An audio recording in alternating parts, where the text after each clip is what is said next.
కుటుంబ సభ్యులు. నువ్వు ఎవరు మనుషులు అంటే నీ కింద ఎట్టి చాకరీ చేసేదానికి మేము లేము. పార్టీ మీద అభిమానంతో పార్టీ కట్టుబడి పనిచేస్తున్నాం.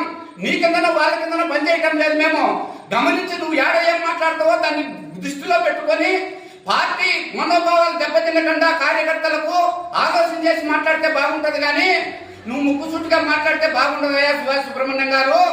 మేము పార్టీ పుట్టాల మంచి పనిచేస్తున్నాం.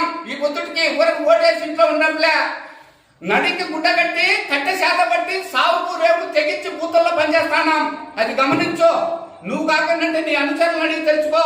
ఈ పొద్దు ఏదో నువ్వు చేస్తాడో వాళ్ళు పిలిచలేదు, ఇళ్ళ పిలిచలేదని నీకు బాధ ఉంది. మంత్రి పిలిచలేదు, ఈశ్వరి ఓపెన్ చేసిందని. నువ్వు నా సొంత ఊర్లోకి వచ్చి నేను మండల పార్టీ అధ్యక్షులుగా ఉంటే నాకు ఇన్ఫర్మేషన్ లేకుండా నా ఊర్లో నువ్వు ఈశ్వరి ఓపెన్ చేసి దొంగలకు బీగాలు ఇచ్చి దొంగ బీగాలు ఇచ్చినాడు దొంగతనం చేస్తాడా, బయట ఉన్నాడు దొంగతనం చేస్తాడా? రిటార్చులు పెట్టిన వాళ్ళు ఉన్నారు. ట్రాక్టర్ 2 రిటార్చులు పోలీస్ స్టేషన్ లో ఉన్నాయి, 3 లారీలు టర్కో పనులు ఉన్నాయి. వాళ్ళని ఇంట్రాగేషన్ చెయ్యా. ఎన్ని లక్షల డ్యామేజ్ జరిగిందో బయటకు వచ్చది.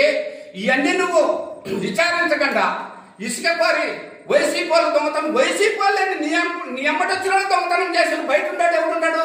పక్కన ఉన్నాడు. ఎండుకు వచ్చడానికి నువ్వు పూర్తిగా దీన్ని బయటికి తీయాలంటే నీ అంటూ మేము కూడా ఉంటాం. ఒక సబ్జెక్టు ఏదైనా మాట్లాడాలన్నప్పుడు నువ్వు ఆలోచన చేసి మాట్లాడు. పార్టీకి ఎంత నష్టం జరిగిందో ఈ ఈశ్వరిలో దీన్ని పూర్తిగా బయటికి తెచ్చే కొన్ని లక్షలు నష్టం జరిగింది.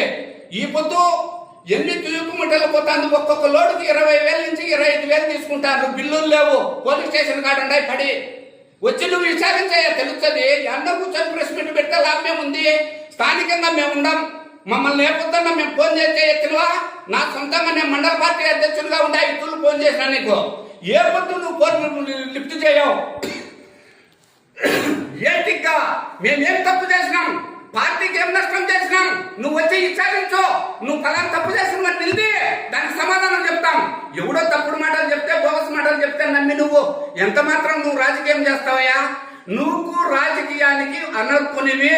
నువ్వు రాజకీయం చరిత్రలో ఎప్పుడు నువ్వు బయటికి రాలేవు.